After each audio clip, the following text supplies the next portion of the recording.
Bonjour les amis et bienvenue sur les guidances de Natacha. Alors on se retrouve pour la suite des vidéos de guidance énergétique de fin d'année. Moment un peu spécial puisqu'on se retrouve entre famille, c'est l'époque de Noël, du réveillon. Le moment où on fait un peu le bilan, on essaye de voir un petit peu ce qui s'est bien passé, moins bien passé pour éviter de reproduire la même erreur l'année prochaine. Donc pour 2023, de voir vers quoi on se dirige. Et c'est pour ça que je vous propose cette guidance énergétique qui va donc se décomposer en deux parties. Je vous rassure, une dizaine de minutes, une petite vidéo. Une partie que je qualifie de vibratoire, où je tirerai deux symboles, puisqu'on va travailler sur votre axe cosmo-tellurique. Donc un symbole qui nous parlera justement, alors je vous montre dans quoi il se trouve. Ça va être dans des pochons, voilà, que vont se trouver les différents symboles. Donc ça, c'est pour les symboles cosmiques. Et ici, pour la partie tellurique, ce sont des ogames. Donc c'est l'alphabet des arbres. Pour voir dans votre quotidien quel appui, avec quoi vous pouvez travailler. Donc l'énergie cosmique, c'est vers quoi vous tendez, ce que l'énergie des planètes, des astres a à vous donner. On va pouvoir trouver des astres, donc des planètes d'astéroïdes, mais il y a également des points mathématiques. Parce que ce qui va être intéressant, là, par rapport au symbole qui va ressortir maintenant, pour le signe concerné, c'est de voir dans votre thème natal à vous, dans quelle maison, sous l'influence de quel signe se trouve le symbole planétaire. Puisque pour moi, s'il sort maintenant, c'est qu'il y a quelque chose justement en particulier à travailler. Voilà. Et comment travailler avec ces symboles? Alors, ce que je vous propose, hop, je bouge juste un petit peu la caméra, vous avez en face de vous quelques-unes de mes créations. C'est vrai que normalement je travaille plutôt avec les runes et les ogames, et là je suis partie sur les symboles planétaires. Je vous montre par exemple celui-ci, c'est le bracelet Neptune, où on va retrouver donc Neptune qui a été gravé, et au verso on retrouve l'ogame de la mer, où j'ai combiné les différents symboles. Là c'est pareil, on va partir plutôt sur Vénus, planète de l'amour, avec l'ogame du chèvrefeuille et des pierres qui vont travailler avec. Donc voilà, deux symboles qui sortent, plus j'utiliserai ma planche de chromathérapie pour voir avec quelle couleur vous pouvez travailler. Donc travailler en portant des pierres si jamais on doit composer votre bracelet, quels vêtements vous pouvez porter, quels accessoires, voilà. C'est vraiment travailler avec cette couleur, ou même la visualisation en soin énergétique si vous devez utiliser cette couleur. Il peut y en avoir une ou plusieurs, on verra ce qui ressort justement. Et la deuxième partie, ça, j'utiliserai des cartes. Donc, j'utiliserai le Merry Christmas. C'est une version du Lenormand, une version adaptée. C'est un peu normal, c'est un petit peu la saison que j'utilise cet oracle. J'aime beaucoup, vous allez voir. Donc, un tirage en 3 cartes qui nous donnera des informations complémentaires. Voilà les amis, je vous ai tout dit. Donc maintenant, il n'y a plus qu'à. Et on va tout de suite voir quel est le signe concerné par cette vidéo. Donc là, c'est la partie astro de l'oracle des astres. Et ce sont nos amis Gémeaux. Allez, on y va. On va tout de suite commencer en regardant quel est le symbole planétaire pour les Gémeaux. Qu'est-ce qu'ils ont à travailler en particulier?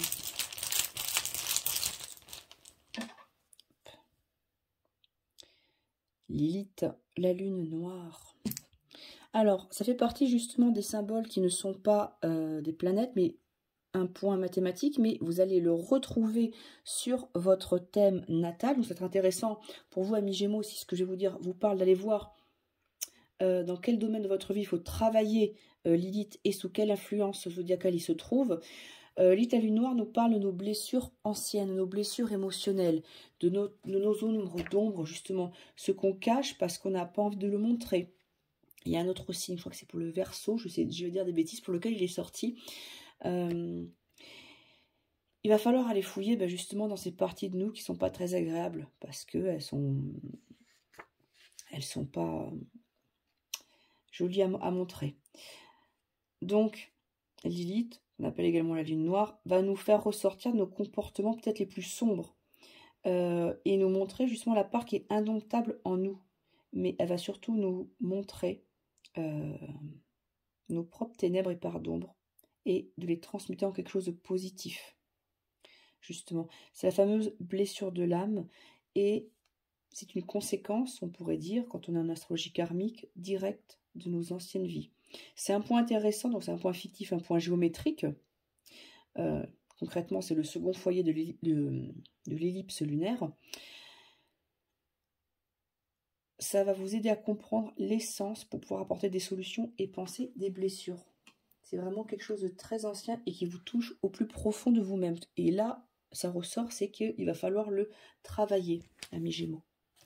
On va regarder avec les ogames, les amis Gémeaux.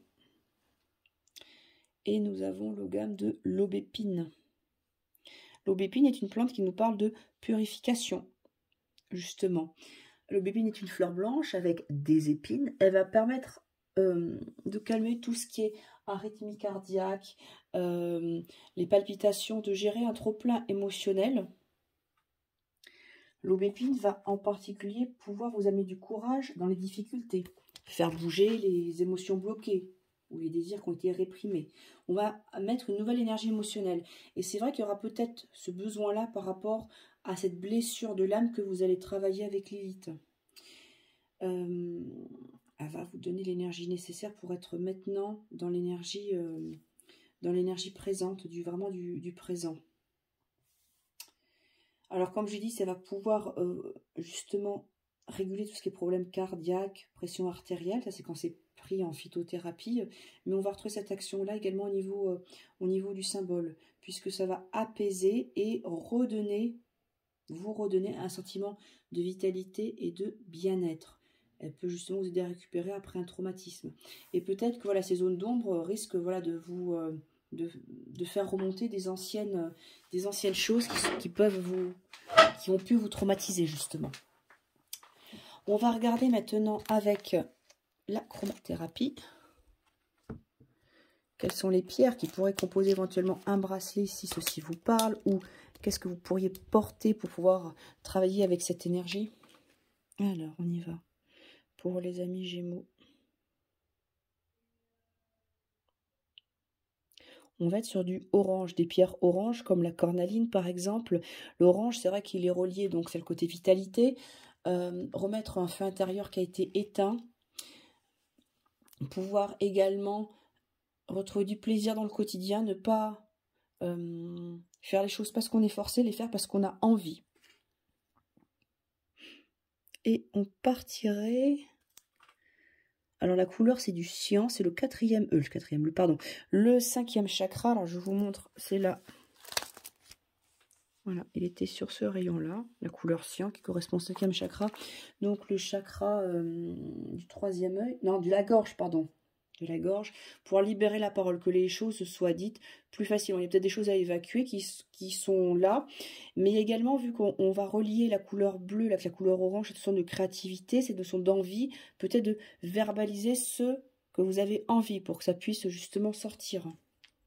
Je vais regarder si on a d'autres couleurs. Non. Donc je vous invite à utiliser les couleurs orange et cyan. C'est du bleu... c'est pas du bleu outre-mer, c'est, je dirais, un bleu moyen, je sais pas si ça se dit. Voilà, mais on pourrait également travailler avec du bleu clair pour cette partie-là, parce que ça correspond au chakra de la gorge. On va regarder tout de suite. Allez, je remets, voilà, je fais bouger un peu la caméra. En quelques cartes, les énergies pour les amis Gémeaux. Ah, je l'avais oublié. C'est mieux quand le tas est complet quand même. Hein. Tac.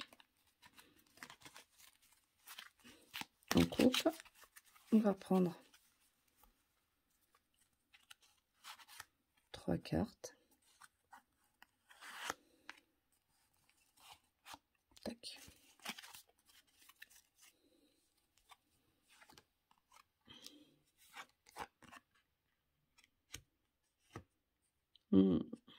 Alors, de quoi nous parle-t-on? Alors, nous avons la carte des chemins. Une décision devra être prise.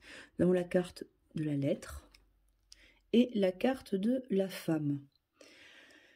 Un choix s'impose. Par rapport à ces chemins, il y a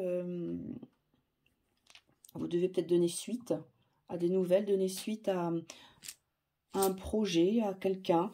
Enfin, quelqu'un attend de vos nouvelles. Et on voit bien que les pas partent vers ces nouvelles. Peut-être que vous posez la question, j'y vais pas.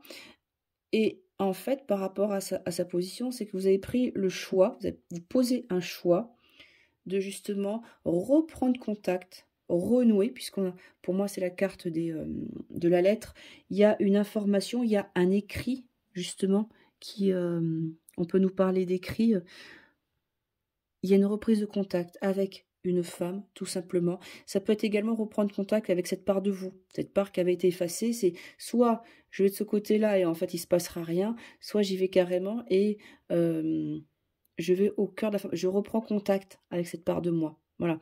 Il y a ces éléments-là au fond de vous. Il y a tout simplement, ça peut être également une femme dans votre entourage, de votre famille, de vos amis, envers qui, voilà, il va falloir, peut-être qu'elle avait été écartée de votre chemin, et que maintenant vos chemins vont se recroiser, et qu'il faudra peut-être correspondre par écrit, renouer quelque chose. Voilà. Mais écoutez, amis Gémeaux, j'espère que cette guidance vous aura parlé. Je vous dis à très vite, et je vous souhaite de très belles fêtes de fin d'année.